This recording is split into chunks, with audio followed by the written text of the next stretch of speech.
My name is Wright Thompson, author of The Barn, and you're watching Live at 9.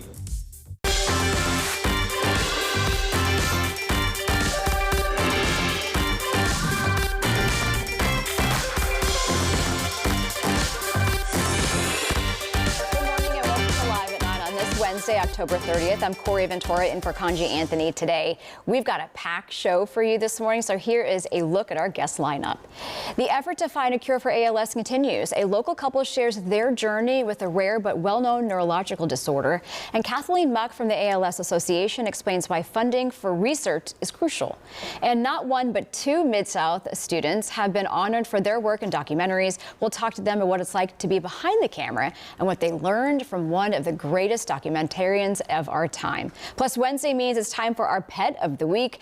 Brandon Wallace with Collierville Animal Services introduces us to Angel and other pets who need a forever home. And finally, Downtown Dining Week kicks off soon, and Live at 9 is on location and in the kitchen with one of the participating restaurants. We'll see what's cooking at By the Brewery. But first, be sure to record the show so you never miss an episode, and connect with us online at our website, liveat9.tv. That's also our handle on social media. Okay, with less than a week to go until Election Day, election officials are working to debunk false claims, calling into question the integrity of the process and the results. So here in Shelby County, officials confirm security is in place at polling locations.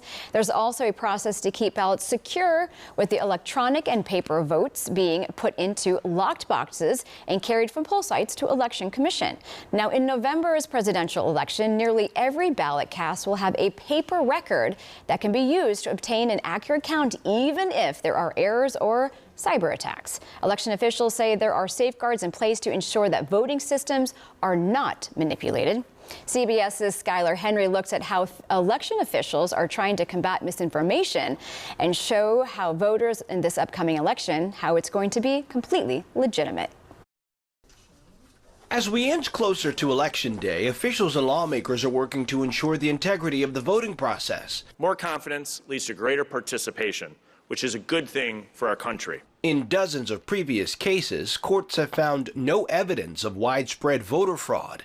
That includes claims about improper registration, non-citizens' participation, and the voting systems themselves. How is this process, I guess, safe, for a lack of a better word? Every election jurisdiction, every county in the country has very clear rules about how ballots are handled. Chris Mann with the Center for Election Innovation and Research says as early voting expands across the country, poll workers are able to focus on other potential issues. It does a lot to help them, give them more time to deal with any problems, whether that's a power outage at a polling place, misinformation about voting procedures. And that misinformation is, in part, leading to an uptick in threats and abuse to more than 10,000 local election officials nationwide, according to the Brennan Center for Justice. It really, I think, has come as a shock to a lot of local election officials, especially, in non-battleground states, these areas that they've become the focus of this kind of attention. Officials are stressing that people with questions about the process should go to vote.gov and get information about voting in their jurisdictions from legitimate sources before casting their ballot. Skylar Henry, CBS News, Washington. The Secret Service is also looking ahead as well. The head of the agency announced that on January 6, 2025, when lawmakers from the House and Senate count the state's electoral votes, there will be a dramatic security protection increase similar to the inauguration or a head of state visit. This next story is exciting. The city of West Memphis now awaits construction on a major development after the surprise announcement this week. Yesterday, the city council signed off on a new Buc-ee's coming to town. How about that? The 74,000 square foot travel center will be located on the service road of 6th Street over in West Memphis, Arkansas. There will be more than 120 fueling stations and a wide range of amenities that Buc-ee's is famously known for. Officials say it is also expected to create more than 200 jobs. Crews are expected to break ground in the coming months with an anticipated opening date to follow. Join us on Mondays Live at 9 when we sit down with West Memphis Mayor Marco McClendon to discuss this new development and much more. Okay, so the windy and warm start to this Wednesday, Max. And of course, weather expert Max Claypool is here tracking the chances of rain because tomorrow is Halloween and we need like an hour by hour. We need to know if it's going to be pouring rain or if the trick-or-treaters are going to stay dry. Yeah, that's the big question, Corey. That rain is going to come through initially in the morning. So definitely morning into early afternoon, pretty much everybody's going to see rain. That's going to be coming from off to the west where you can see these oranges and yellows. This is where severe weather is going to be possible today. And then that same system is going to work its way into the mid-south, but it'll be much less severe by the time it gets here. As of right now, clear skies, winds coming out of the south. This is a live look at downtown Memphis from our Cotton Exchange camera. Blue skies all the way here, so things are looking nice. Temperatures in the upper 60s in Memphis, about 68 degrees compared to 66 in Olive Branch, 59 in Holly Springs. Tomorrow is going to be the main day that we see rain. So the entire area pretty much expecting rain tomorrow. Friday will be drying out. And then over the weekend, a few very isolated showers are possible, though I think most folks will actually stay dry after tomorrow. Here's a look at that system getting going. Overnight, this is about 5 in the morning. This works its way across Arkansas, making its way into the mid-south around 9:30 tomorrow morning. That'll continue into the early afternoon before it pushes out of here. And then we're just watching the front to see if there's any redevelopment along it around dinner time. But as of right now, I think the main rain threat is going to be earlier on. Now, the Storm Prediction Center does have us in a level 1 out of 5 risk for severe weather. This would mainly be for gusty winds or possibly even a very isolated, brief spin-up tornado. But overall, I think this is a relatively low severe risk. Corey. All right. Thank you so much, Max. According to the ALS Association, approximately 5,000 people in the U.S. are diagnosed with ALS or Lou Gehrig's disease each year. So researchers continue to search for a cure as patients and their families battle challenges every day. To discuss their own journey, we are live with Sally and Gary Brown, along with Kathleen Muck from the ALS Association. So good morning to all of you. Good morning. Good morning. Kathleen, I'm going to start off with you. For starters, for people who may not know, what is ALS? What are some of the symptoms and how do you even get it? So ALS is a neurodegenerative disease. It is progressive. Sadly, it's a fast progressing disease. It takes away the patient's ability to speak, muscle movement goes, walking, and then eventually breathing. It's genetic, so there's a lot of research and testing being done now to see basically where it starts. Sadly, it's often misdiagnosed before they finally diagnose the patient with ALS. So that's a hurdle that we're trying to overcome right now as well. But yeah, that's one of the big things that we're working towards. Yeah, absolutely. So with you guys, thank you so much for joining us this morning. Thank you for having us. We appreciate it. Take me back to the day that you even started not feeling well. And what brought you to the doctor to begin with? Because, Gary, when were you diagnosed with ALS? Probably a couple of years ago, but we started with weakness in my arms. That's what brought you to the doctor 3 years. first? Okay. Yeah, and we just denied it because we had been diagnosed with Lyme disease, which is similar symptoms, and so we just kind of We've been to Vanderbilt and Sims Murphy and all that. So yes. So how long did it take for the official diagnosis, and then what was your path from there? So about 3 years ago, we started noticing the weakness in the arms and the legs, and like we said, you know, you hope for anything but ALS. And so we were hopeful for a while, and then one day the diagnosis just changed, and Dr. Bertarini at the ALS clinic is our doctor, and the ALS clinic is amazing.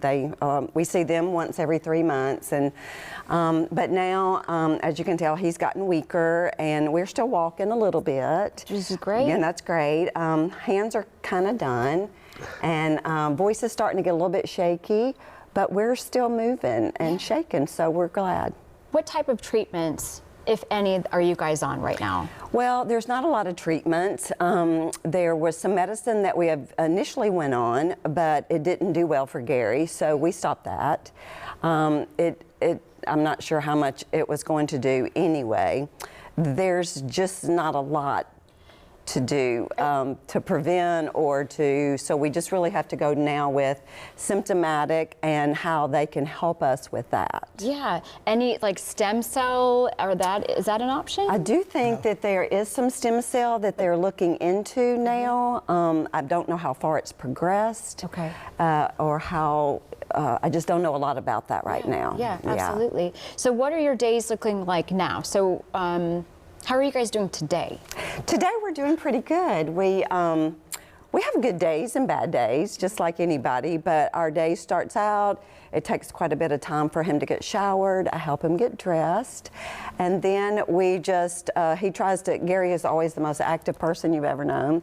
So just even getting up and doing little things throughout the day, he tries really hard to do all of those things. So you were saying it was genetic. So was it in your case, do you have anybody in your family regarding genetics? No, if it was genetic, they've got a treatment for genetic. Yes. But what I understand, they don't. Yes, it's not familiar for us. We were tested, but it's not in our family, so I don't really know about that. But they do have something, I think, a little more progressed had it been. But since it's not, we're just really attacking it more with our symptoms and how to move from there. And how about you for respite for yourself? Because you're a full-time caregiver. I am a You're full-time doing amazing. caregiver. I see your smile. Yes, I'm a full-time caregiver, and I love being at home. I taught school for 34 years, and so now that we're home together, we have we live in Brownsville, Tennessee. We have an amazing group of people that check on us, that are so kind and keep us out and about and going and doing. Yeah. And so without that, it would be hard, but everyone has been amazing, family as well. Yeah, you've got to create this new village that you didn't anticipate creating under these circumstances. Absolutely. And your village needs to be strong under these circumstances. And that's why I know you guys have a walk coming up, because funding for this is crucial. Talk to me how important funding is for research. So funding is crucial because it drives everything that we do at the ALS Association, from research to the care services clinic that Sally talked to you about a little while ago. That is our multidisciplinary clinic where they can go. It's basically one-stop shopping for them to be able to see all of their doctors and care services people in one place. So our walk is one of our largest fundraisers towards that. And we've been fortunate enough that Gary and his team are one of our largest fundraisers this year. Nice. Sally's best friend Tony has been instrumental in being a champion for this family and really driving home what we're doing at the ALS Association, and she's been an incredible advocate. So we're so thankful. Yes, she has. Thank you to all of you. Thank you so much. Very nice to meet all of you. Thank you so much. I really appreciate it. Thank you. Well, there's so much more ahead on Live at 9. 2 local students went behind the camera to film their own documentaries, and now they're receiving national recognition. We'll meet them and learn about their films coming up next.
Well, you are watching Live at 9 on this Wednesday morning. Thanks for hanging out with us. Weather expert Max Claypool is tracking the increasing chances for rain. Max, please say it ain't so when it comes to Halloween and all the trick-or-treaters. Yeah, we'll see. I think that the hope is this gets out of the way in the by like early afternoon, because right now the timing is like mid-morning into the early afternoon, and then hopefully it gets out of here by the time folks are trick-or-treating. But there is some chance of redevelopment. We'll get to that in just one sec. But as of right now, some active weather off to the west. These yellows and oranges, this is where severe weather is going to happen today. And it's that same system that's going to move into the mid-south tomorrow, although it'll be much less severe by the time it gets here. But as of right now, south winds, clear skies, a live look at the beautiful Mississippi River, the I-40 bridge, Martyrs Park in the foreground, the pyramid there on the right side of your screen, and not a single cloud in the sky with temperatures in the upper 60s. Olive Branch is sitting at 66, 68 down there in Senatobia. So over the next couple of days, tomorrow is going to be the main day for rain. After tomorrow, we should mostly dry out. Friday will definitely be mostly dry, and then over the weekend, we just have some periodic rain chances. But again, the main day where everybody's going to see rain is going to be tomorrow. Here's a look at that. Getting going off to our west. This moves through Arkansas overnight. This is about 5 in the morning, and then into the mid-south about mid-morning tomorrow. So this is 9:30 a.m. You can see this line of storms has just moved in. And then this gets on out of here by early afternoon. And then, like we said, there's some chance of redevelopment along the front tomorrow evening. You can see this model is kind of hinting at that here with some of these greens.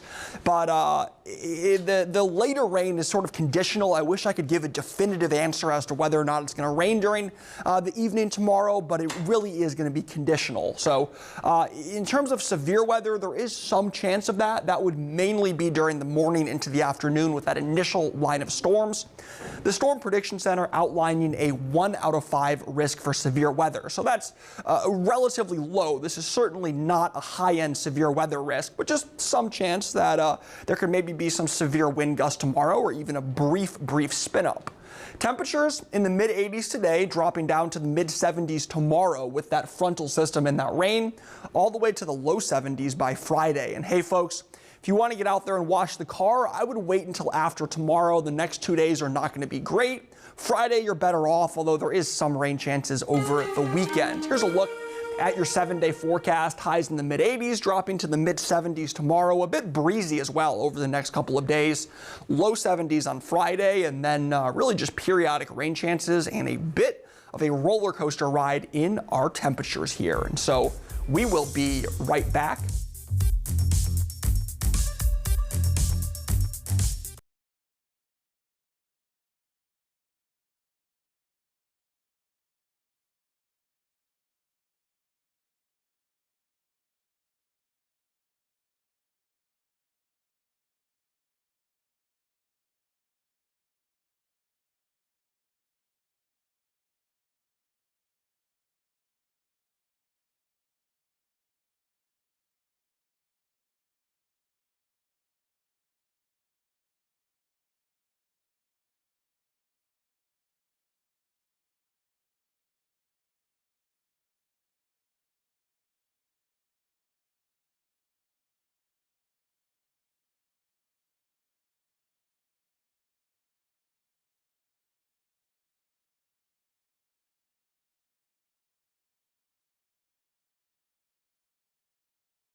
Welcome back to Live at 9. A pair of Mid-South students recently received national recognition for their documentary filmmaking skills.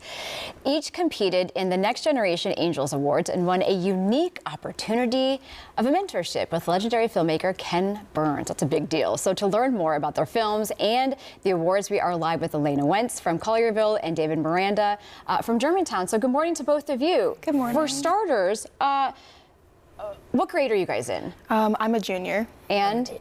Okay, and where do you go to school? Mid-South Gifted Academy. And Mid-South Gifted Academy. Okay, so how did you guys even get into documentaries and then filmmaking? Like, what fueled your passion? What attracted you to it? We'll start with you. Okay, I really started this because of a passion more for history than filmmaking. I just started researching my topic 2 years ago, and then I just sort of chose the medium that would work best for what I was researching. Yeah, so it was an elective choice, and I chose to do the history project, and I chose documentary as it because I love filmmaking, making videos, editing, all that type of thing, and I could like do so much more with documentary. I can have 10 minutes to put my words onto pictures and text, and I just love doing it, so that's why I picked it. Now that's labor intensive because there's a lot of research that goes into it. So what was your process? Now you have two that you submitted. You won last year. The one film that for this year, what's the name of it? It's called The Congo Crisis, an Independence, a Murder, and a Capitalist Takeover. And what is that about? It's about the 1960 Congo crisis and the assassination of their newly elected president. So how long did it take for your research, and what was your process? Because that's a lot to dive into, and a topic that high schoolers don't normally get into. Yeah, it took a long time. Yeah. I started in probably right when the school year started, like August, and then I think it was like late September, I actually switched my topic to what I did currently. Ooh. Yeah, so then it was like a lot of research, and then probably around like January, I started like writing out a script, and then a lot of revising and recording, and then finding pictures and videos, and then editing. Yeah. Okay, so the name of your film is? Miranda v. Arizona, and it was a turning point for safeguarding individual rights. And talk to me about how you were even attracted to that. So, I mean, I love learning about law, and I watch Law & Order, I read John Grisham books, so I looked at a bunch of landmark Supreme Court cases that fit the theme for turning points that year, because that was a theme, and I thought Miranda v. Arizona had effects, like, even today, even though it was a topic from 60 years ago, and I just thought it would fit the theme best, and I loved doing it. Don't we love the Miranda rights, like the Law & Order, boom, boom, and it's like you have the right to remain silent, like we're all into that. Why was that something that,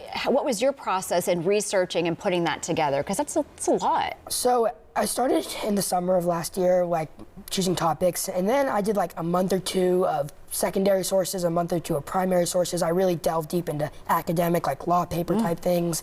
Then I made my script, I recorded, and then like I edited, put pictures in, added like the After Effects, transitions, things like that. Is that your favorite part? Yeah, I think it's the research reading is kind of hard, but just like writing the script and being able to sit down and just write and put all my thoughts into words is very fun. For the both of you, aren't you like proud of yourselves?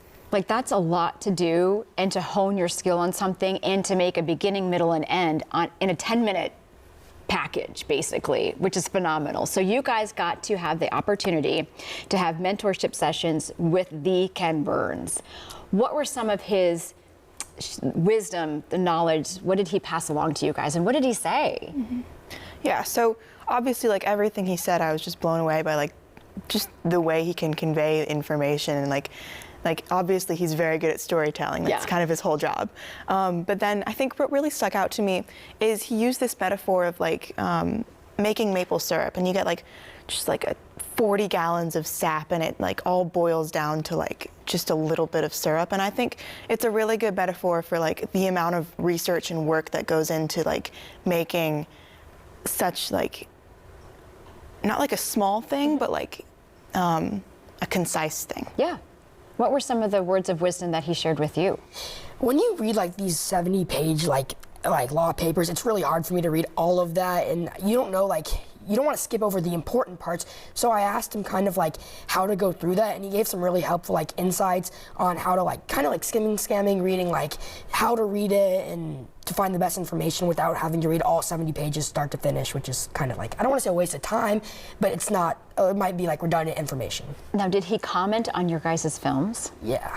And the end of our interview, like quickly, what did he say about your newest one that you just submitted? I think he asked me a few questions about like how I balanced the like political and historical nature, and how I kept like mostly like, not mostly, but how I kept it factual and like argumentative, which I was just blown away by like how personal it was. Like, wow, Ken Burns took time out of his day to watch my documentary. Like, it's a big deal. And what about you? What did he say about yours? Yeah, so he said he really loved all of our documentaries. He said he watched all of them twice. He asked me, Miranda is such a controversial topic. Even like today, he was asking me how I like balance that, like balance the bad perspectives from the good perspectives, and how I chose how much to put in the documentary. And like she said, it was so cool to have someone who's like the GOAT of filmmaking, like ask me questions and watch my documentary. It was just very cool. I am truly inspired by both of you. Thank you so much for your time today. I really, really appreciate it. Like, that's really awesome. Okay, well, don't change that channel. A pup named Angel needs her forever home. We've got all the details about how you can make her part of your family on our Pet of the Week coming up next.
It is one of my favorite segments. Time for Pet of the Week segment right here on this Wednesday morning. Collierville Animal Services provides shelter and care for homeless, injured, and neglected animals in the town of Collierville. Joining us this morning is manager Brandon Wallace and Angel. Well, hey, Angel, how's it going? Just like looking at the cameras like, what is going on? So tell me the backstory of Angel. How old is she? What type of breed? Details. Okay, yeah, she's 7 years old. She's a female boxer, American Bulldog mix. We had her quite a while ago. She had been adopted, but her adopter had to bring her back after life circumstances got in the way.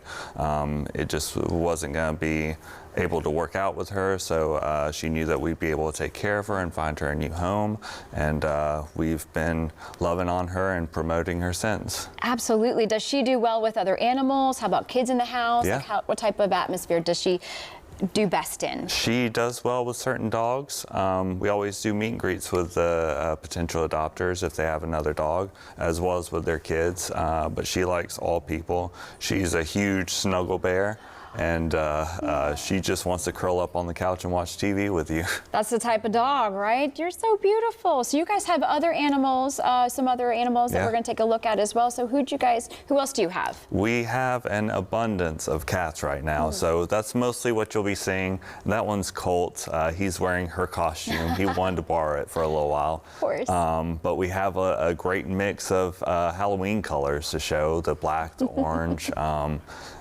We have tons right now.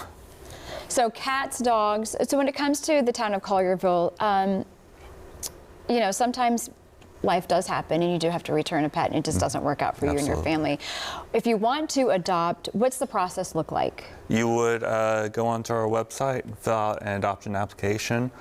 We'd review it for approval, give you a call, set up an appointment, and even if you don't find who you're looking for from that application, we keep it on file for 6 months if you do see someone else you're interested in. Angel, what you got? Angel's like just looking over at the door, just going, hey, what's going on over there? I love all the different costumes. Yeah, she's letting her bear come out right now. Of course. So talk to me also about, can you go online and look at all the pictures too before you even come, so you have a better idea, so you can kind of hone in on who you may want to adopt? Absolutely. And do you also do fostering?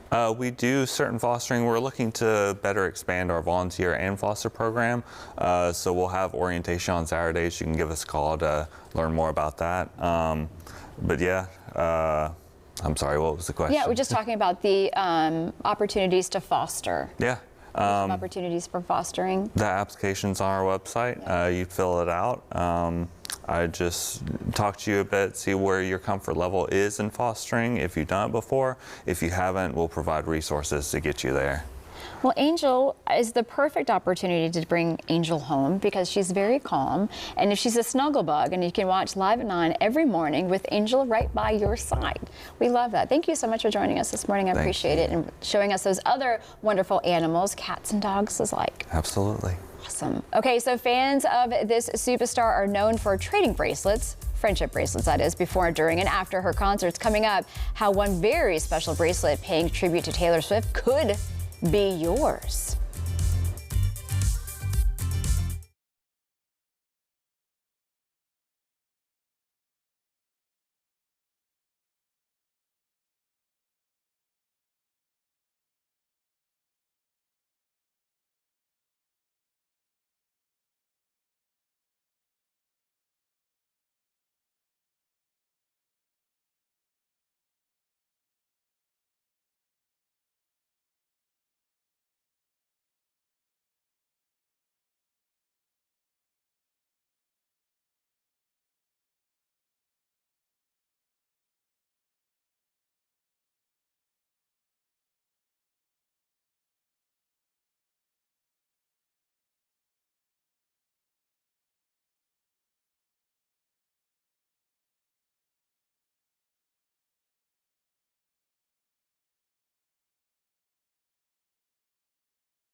It's time for Coffee with Corey, brewed in part by Kroger.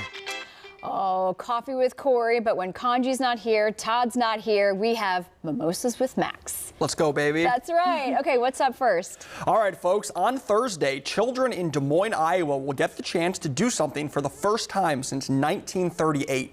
Going door to door for candy on All Hallows Eve has long been commonplace throughout the country, but not in Des Moines. In Iowa's capital city, residents took a different approach more than 7 decades ago in hopes of tamping down on hooliganism. Initially, children were encouraged to don their costumes on Beggars Night, typically the day before Halloween. Then they had to sing a song, recite poetry, or offer some other kind of entertainment. Eventually, they settled on screaming trick or treat and having the kids tell a joke in order to get a treat. This year, Beggars Night was set for tonight, but because of expected heavy rain and thunderstorms, officials delayed trick-or-treating until Thursday. So they're going to get to do it actually on Halloween. Well, they're just taking all the fun out of it. Kind of, yeah. I mean, those are sour sallies. I know. Dude, to tamp down on hooliganism, like what? What are you doing? What are you defining as hooligan? Like, that is just like, ugh, I don't know. Yeah, I would say I'm probably not in favor of that, but I do like that they were paying attention to the weather, and they, weather eye to the sky. Eye to the sky, and now they have they get to trick or treat on Halloween. Yeah. Okay, what's next? Oh, this next story. All right, folks. Well, thousands of people flocked to New Orleans for one reason. Taylor Swift performed 3 nights at the Caesars Superdome for her mega popular Eras Tour. And to welcome Swift and her fans, 4 giant friendship bracelets were hung from the sides of the dome all weekend. Now somebody has the chance to own them. In what might be considered the biggest souvenir of all from Taylor Swift's concerts in the Crescent City, 4 separate bracelets with beads are each 7 feet long on a band that's 140 feet long. The massive bracelets were created by a Miami-based artist in just 4 weeks. The Superdome purchased the bracelets from the artist and now owns them, and they're working on the logistics of an auction to sell them to the highest bidder. Okay, so Max, I need you to be the biggest, and I need that. Right. I need one of them. I would literally put it in my living room, my dining room. I would find them. I would string it all across. It might go all the way around your house. I mean, I could just string it. That is the coolest thing. Always think bigger when it comes to decorations if you're going to do like the big arena stuff like that. That is such a brilliant idea. And I do hope that when they do auction it off, that it goes to something good, like charity or like a food bank. She loves to donate. Taylor Swift always donates money to food banks, which is a really good thing. So I just need to know who becomes the highest bidders, and we just need to do a side deal. All right, yeah, we'll see. The coolest thing. We'll see roughly the price range that we're at, and then we'll see if we can get that for you. I'm gonna have you bid for me, right? I got you, yeah. Okay, yeah. Okay, what's next? All right, folks. Well, we told you about the unique I Voted stickers created by Folks for a Contest in Michigan this election season. Those voters can choose between a werewolf or a sticker that says, "I'm cool, I voted," among other options. Well, one county in Arkansas decided they wanted more than just an ordinary sticker for casting their ballots. Washington County hosted a sticker design contest for students ages 6 to 14, and 9-year-old Ia Urso's design was selected as the winning design. I knew there had to be the flag in it, and then from my house I can see the mountains, and so I put that on there, and then there's a blank space, and I didn't know what to put there, but then you can also see the sunsets from my house, so I put that on there too, and then it made it look really pretty. More than 400 people voted during the sticker contest, and ultimately the 4th grader from Fayetteville was deemed the winner. Ia says she went through various drafts of the sticker before her family helped her decide on this one. She says her sticker features the United States flag over the beautiful mountains and sunsets that you see in the Ozarks. She said, "You can see the sunset from my house, so I added that." Man, are you kidding? That's awesome. Oh yeah, that's so cute too, honestly, and like anything that can like get more people out to vote, because it seems like it did have at least like a little bit of that effect. And at such a young age to be recognized, that's a big deal. Must be a very cool thing for her. Yeah, Max, thank you so much for hanging out with Mimosas with Max. I think we have a good time when everyone else is away. Yes. We have some good times. For sure. Okay. Thank you so much. Okay, it is a delicious dining opportunity for locals and tourists visiting the Bluff City. How you can experience a tasty eats from more than 50 downtown restaurants offering deals when you dine with them. We're in the kitchen at By the Brewery next.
Hey, welcome back, folks. An absolutely beautiful day today. Clear skies with south winds. If you look off to our west, though, you see these oranges and these yellows. That's where severe weather is likely today, and that same system is going to move into the mid-south tomorrow morning, although it's not going to be nearly as strong by the time it gets here. As of right now, clear skies showing up, south winds, a bit breezy. Here's a live look at the I-40 bridge, the Mississippi River, and of course Martyrs Park in the foreground, and not seeing anything on the way of any clouds or rain, with temperatures in the upper 60s in Memphis, low 70s in Senatobia, 67 in West Memphis, 66 in Millington. Over the next 5 days, tomorrow is going to be the main day that we see rain. A few isolated showers are possible over the weekend, but the day that everybody, I think, is going to see some rain is going to be tomorrow. Now, timing this out a little bit, overnight tonight, this is moving through Arkansas. This is 5:30 in the morning.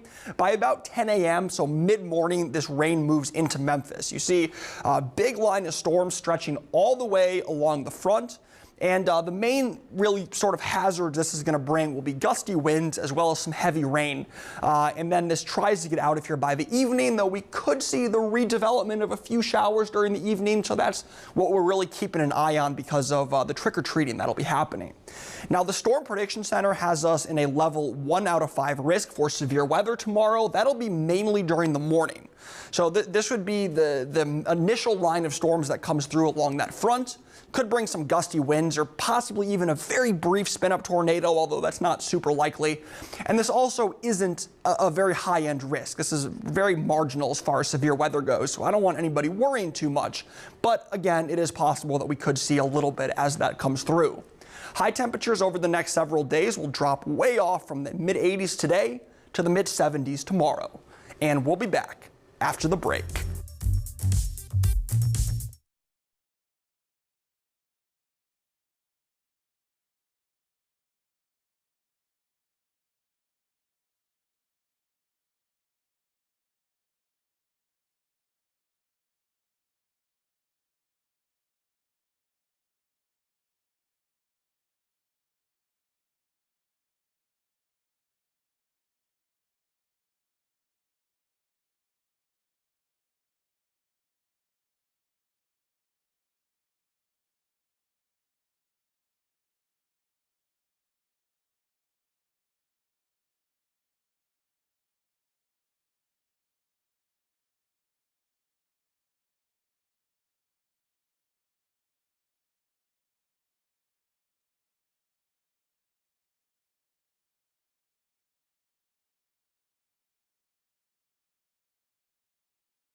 Well, Downtown Dining Week is back for the 15th year beginning next week. Live at 9 is live on location from one of the participating restaurants this morning to get a peek at their delicious deals. And joining us live now is chef and owner of By the Brewer, Robin Joyce. Good morning.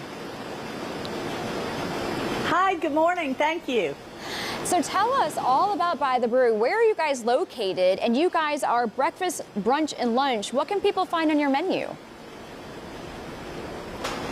Well, we're primarily biscuits, salads, and sandwiches. We're located at the corner of Tennessee Street and Butler. So we're 250 steps from Tom Lee Park. We're in the lobby, or the first floor, I guess, of an apartment building. And we're open Tuesday through Sunday, 8 to 2. So biscuits, I know, are homemade. What's the main one that everyone loves to order? Oh, the Tennessee Street biscuit. That's a chicken biscuit with hot honey, homemade pickles. All of our products are beer-centric because this property used to be a part of the Tennessee Brewery years ago. And so a lot of our items are made with a beer batter or beer in a salad dressing so that we can capitalize on the beer side of things. Absolutely. Why was it so important that you guys participated in the Downtown Dining Week? Oh, it's a great opportunity. It's so wonderful for people to be able to come, try something they might not normally try. Come and see something, go to a place you've never been. It's an awesome opportunity. It out and about, people talk about different things going on in the dining scene in Memphis, and it's just it's a boon for the downtown Memphis restaurants for sure. Absolutely. So what are you going to be cooking up for us today that's part of your downtown dining deal for next week? Well, part of our downtown dining deal involves salads and biscuits, which really isn't a cooking type of item other than battering and dropping in the fryer. So today I'm actually going to show you our most popular item, which is the avocado toasted. And it's basically a take on avocado toast. But it is the most popular sandwich that we serve. All right, walk us through it. We're excited to see it. All right. It's primarily an egg in the hole. If your mom ever cooked you an egg in the hole when you were growing up. Absolutely. Avocado toast people kind of give avocado toast like a bad rap, but I love avocado toast. And then the egg in the middle, this is going to be awesome. Well, that's it, is that I think a lot of people think, oh, it's just the same old, and this really isn't. So we've got the avocado toasted that's going to have the egg in the hole, and then we top it off with some spinach and Monterey Jack cheese.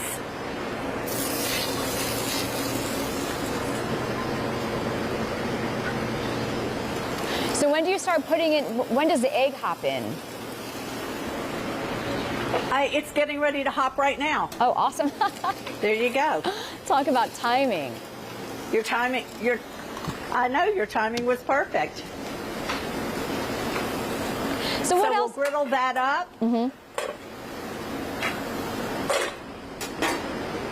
It'll take a minute for it to kind of cook. Oh, absolutely.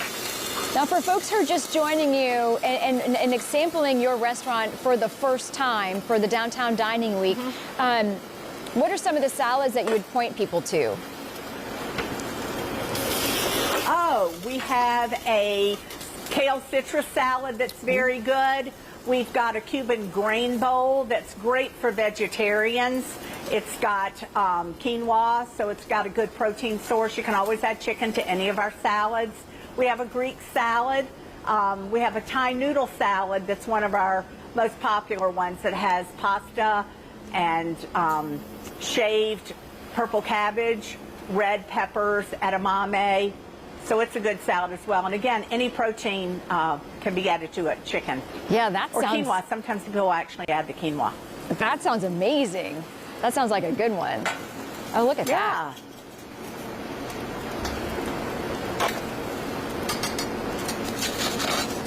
And then you also have the spinach cooking underneath that as well, right? You have the spinach off to the right there side. There we go.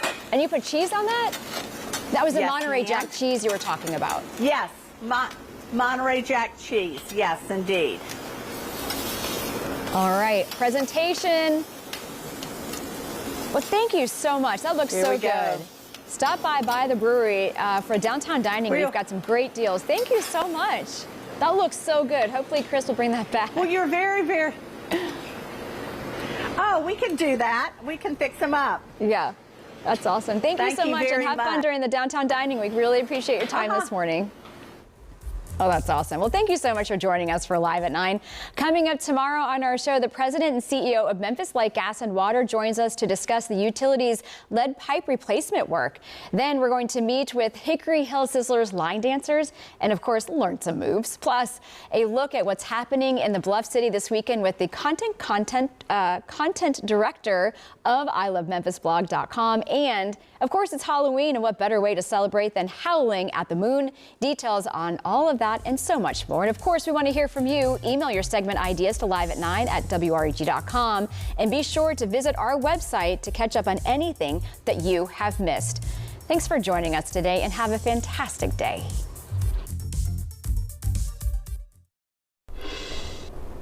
The Medicare annual enrollment period is here again. The following portion of Live at 9 is sponsored by Delta Medicare Benefits Group. And joining us now, President Bobby Jones. Thanks for coming in. Thanks for having me, Kanji. Okay, so Delta Benefits does a lot of work with veterans on Medicare, but what type of plans are available for Medicare recipients that are also veterans benefits? Good question, and we love our veterans. We love working with them. They've earned these benefits, so we want to make sure that they know they're available to them. A lot of the veterans don't.